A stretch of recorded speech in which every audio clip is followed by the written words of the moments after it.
क्रोध से भरा हुआ। दिन का ये समय सबसे अधिक गर्मी का समय है और ऐसा लग रहा है मानो दिन गुस्से में तमतमा रहा हो। दिन का मानवीकरण किया गया है। इस समय इतनी ज्यादा गर्मी है मानो दिन को क्रोध आ गया हो। उठी झुलसाती हुई लू, अचानक ही शरीर को जला देने वाली, झुलसा देने वाली गर्म हवाएं चलने लगती हैं। रुई ज्यों जलती हुई भू, भू अर्थात धरती, जमीन, इतनी अधिक गर्मी है कि मानो धरती रुई की तरह जल रही हो। गर्द चिनगी छा गई, गर्द अर्थात धूल के कण, चिनगी का अर्थ है चिंगारियां। इसका अर्थ यह हुआ कि धूल के कण चिंगारियों की तरह वातावरण में फैल गए। प्रायः हुई दोपहर और रोज की तरह दोपहर का समय आ गया।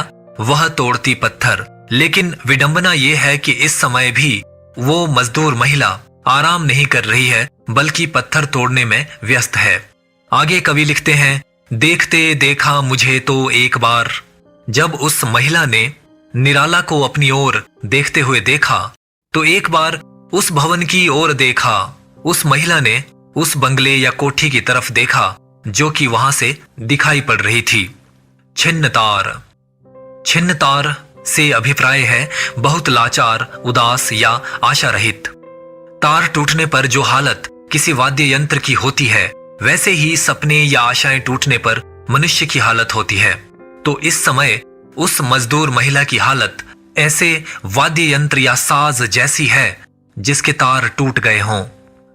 देखकर कोई नहीं, उस भवन में उस समय कोई भी व्यक्ति नहीं है। वो महिला ये बात सुनिश्चित करती है, देखा मुझे उस दृष्टि से जो मार खा रोई नहीं। वो निराला की ओर ऐसी नजर से देखती है जैसे उसे मारा पीटा गया हो और रोने ना दिया गया हो, अर्थात जो उसके भीतर की पीड़ा है वो व्यक्त ना हो पाई हो। अगली पंक्तियों में निराला का कवित्व जाग उठता है। वो एक कवि की नजर से, एक साहित्यकार की नजर से उस महिला को देखते हैं और लिखते हैं, सजा सहज सितार। स की आवृत्ति होने से यहाँ पर अनुप्रास अलंकार है।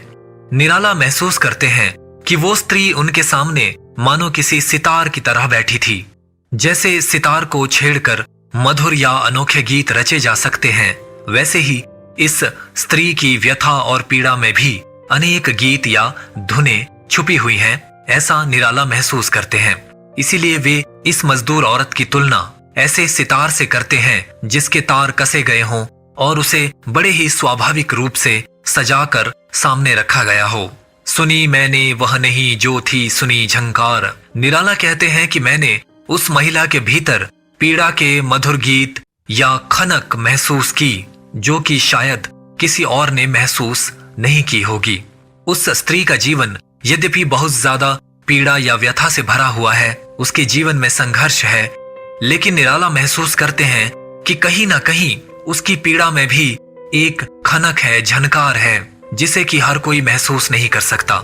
लेकिन निराला कवि हैं, इसलिए वे इस महिला की पीड़ा में भी मधुरता महसूस करते हैं, संगीत महसूस करते हैं और काव्यात्मकता महसूस करते हैं। एक क्षण के बाद वह कांपी सुघर। एक क्षण के बाद उस महिला के शरीर में मानो सिहरन होती है, कंपन होता है। सुघर से तात्पर्य सुंदरता से है। वो स्त्री एक क्षण के बाद वर्तमान में लौट आती है।